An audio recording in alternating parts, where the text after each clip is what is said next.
بسم اللہ الرحمن الرحیم۔ السلام علیکم۔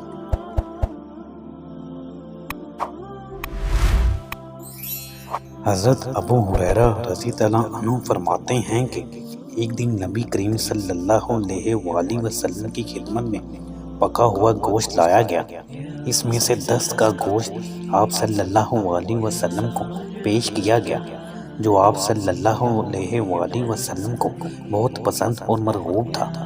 آپ صلی اللہ علیہ وآلہ وسلم نے اس میں سے دانتوں سے نوچ نوچ کر کھایا اور پھر فرمانے لگے کہ میں قیامت کے دن جب کہ لوگ دو جہاں کے پروردگار کا فیصلہ سننے کے منتظر ہوں گے، تمام لوگوں کا سردار ہوں گا۔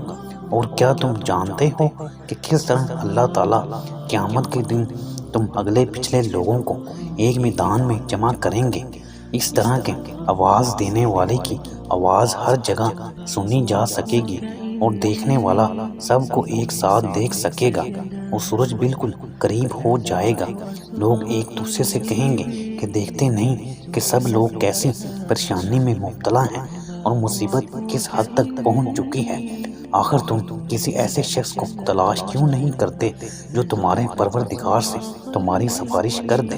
چنانچہ لوگ حضرت آدم علیہ السلام کے پاس آئیں گے اور ان سے کہیں گے، اے آدم علیہ السلام، آپ انسانوں کے جد امجد ہیں۔ اللہ تعالیٰ نے آپ کو اپنے ہاتھ سے پیدا کیا تھا، اپنی روح آپ کے اندر پھونکی تھی، ملائکہ کو حکم دیا تھا اور انہوں نے آپ کو سجدہ کیا تھا اور جنت میں آپ کو ٹھہرایا تھا۔ آپ اپنے رب کے حضور ہماری شفاعت کر دیں۔ آپ خود دیکھ سکتے ہیں کہ ہم کس درجہ پریشانی میں مبتلا ہیں۔ وہ فرمائیں گے کہ اللہ تعالیٰ آج اس درجے غضبناک ہیں کہ کبھی اتنے غضبناک نہیں ہوئے تھے اور آئندہ کبھی اتنی غضبناک نہ ہوں گے۔ مجھے پہلے ہی درخت کے کھانے سے منع کر چکے تھے، لیکن میں اس حکم کو بجا نہ لایا۔ آج تو مجھے اپنی پڑی ہے، نفسی نفسی، تم لوگ کسی اور کے پاس جاؤ، ہاں نوح علیہ السلام کے پاس جاؤ۔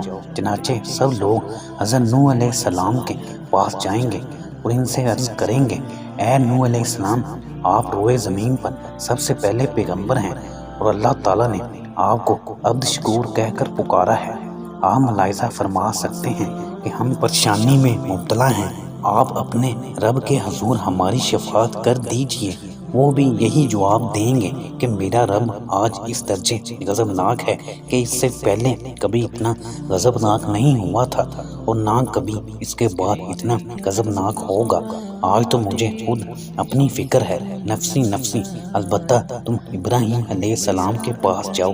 چنانچہ وہ ابراہیم علیہ السلام کے پاس حاضر ہوں گے اور عرض کریں گے، آپ اللہ کے نبی ہیں اور روئے زمین پر بسنے والے لوگوں میں سے اللہ کے خلیل دوست ہیں۔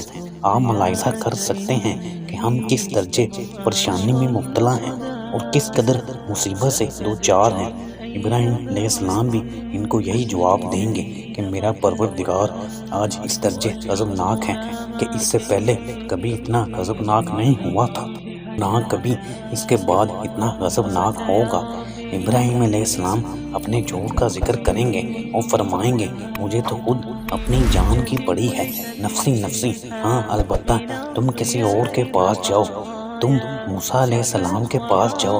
وہ موسیٰ علیہ السلام کے پاس آئیں گے اور ان سے کہیں گے، اے موسیٰ علیہ السلام، آپ اللہ کے رسول ہیں، اللہ تعالیٰ نے آپ کو اپنی رسالت، پیغمبری اور شرف ہم کلامی سے نوازا تھا، آپ ہی اپنے رب کے حضور ہماری شفاعت کر دیجئے۔ آپ دیکھتے نہیں ہیں کہ ہم کس درجہ پریشانی اور مصیبت میں مبتلا ہیں۔ موسیٰ علیہ السلام بھی ان کو یہی جواب دیں گے کہ میرا رب آج اتنا غضبناک ہے کہ اس سے پہلے کبھی اتنا غضبناک نہیں ہوا تھا اور نہ آئندہ اتنا غضبناک ہوگا۔ مجھ سے ایک شخص قتل ہو گیا تھا، حالانکہ اس کے قتل کا مجھے حکم نہیں دیا گیا تھا، مجھے تو خود اپنی پڑی ہے، نفسی نفسی، ہاں تم عیسیٰ علیہ السلام کے پاس جاؤ۔ چنانچہ سب لوگ حضرت عیسیٰ علیہ السلام کے پاس حاضر ہوں گے اور ان سے عرض کریں گے، اے عیسیٰ علیہ السلام، آپ اللہ کے رسول ہیں، آپ نے گہوارے میں لوگوں سے باتیں کی، آپ کلمات اللہ ہیں اور روح اللہ ہیں، آپ ہی اپنے رب کے حضور ہماری شفاعت کر دیجئے۔ آپ ملاحظہ فرما سکتے ہیں کہ ہم کیسی پریشانی اور مصیبت میں مبتلا ہیں۔ حضرت عیسیٰ علیہ السلام بھی ان کو یہی کہیں گے کہ آج میرا رب جتنا غضبناک ہے اس سے پہلے کبھی اتنا غضبناک نہیں ہوا تھا اور نہ آئندہ کبھی اتنا غضبناک ہوگا۔ مجھے تو خود اپنی جان کی پڑی ہوئی ہے، نفسی نفسی، ہاں البتہ تم کسی اور کے پاس جاؤ، حضرت محمد صلی اللہ علیہ وآلہ وسلم کے پاس جاؤ۔ بس لوگ میرے پاس آئیں گے اور کہیں گے اے محمد صلی اللہ علیہ وآلہ وسلم، آپ اللہ کے رسول ہیں، خاتم الانبیاء ہیں، اللہ تعالیٰ نے آپ کی اگلی پچھلی تمام خطائیں معاف کر دی ہیں، آپ ہی اپنے رب کے حضور ہماری شفاعت کر دیجئے۔ آپ صلی اللہ علیہ وآلہ وسلم ملاحظہ فرما سکتے ہیں کہ آج ہم کس قدر پریشانی اور مصیبت میں مبتلا ہیں۔ حضور صلی اللہ علیہ وآلہ وسلم فرماتے ہیں کہ چنانچہ میں چلوں گا اور عرش کے نیچے آؤں گا اور اپنے رب کے حضور سجدہ ریز ہو جاؤں گا، پھر اللہ تعالیٰ مجھ پر اپنی حمد و ثنا کے وہ الفاظ اور اسلوب منکشف اور القائد کرے گا جو مجھ سے پہلے اس نے کسی پر منکشف اور القاء نہیں کیے ہوں گے۔ پھر کہا جائے گا اے محمد صلی اللہ علیہ وآلہ وسلم، اپنا سر اٹھاؤ، جو چاہتے ہو مانگو عطا کیا جائے گا، اور شفاعت کرنا چاہتے ہو تو کرو، میں قبول کروں گا۔ یہ سن کر میں اپنا سر اٹھاؤں گا اور عرض کروں گا میرے پروردگار، میری امت یعنی ان کو بخش دیجئے۔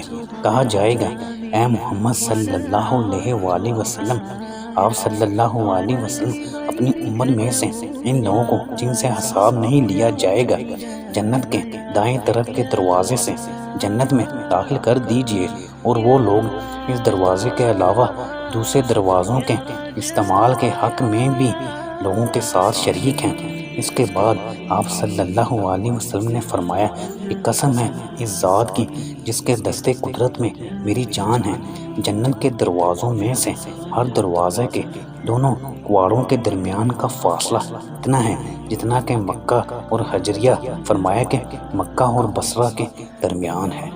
ویڈیو کو زیادہ سے زیادہ لائک اور شیئر کریں اور ہمارے چینل کو سبسکرائب بھی کریں تاکہ اس طرح کی مزید اچھی ویڈیو آپ تک بر وقت پہنچ سکیں۔ اللہ حافظ۔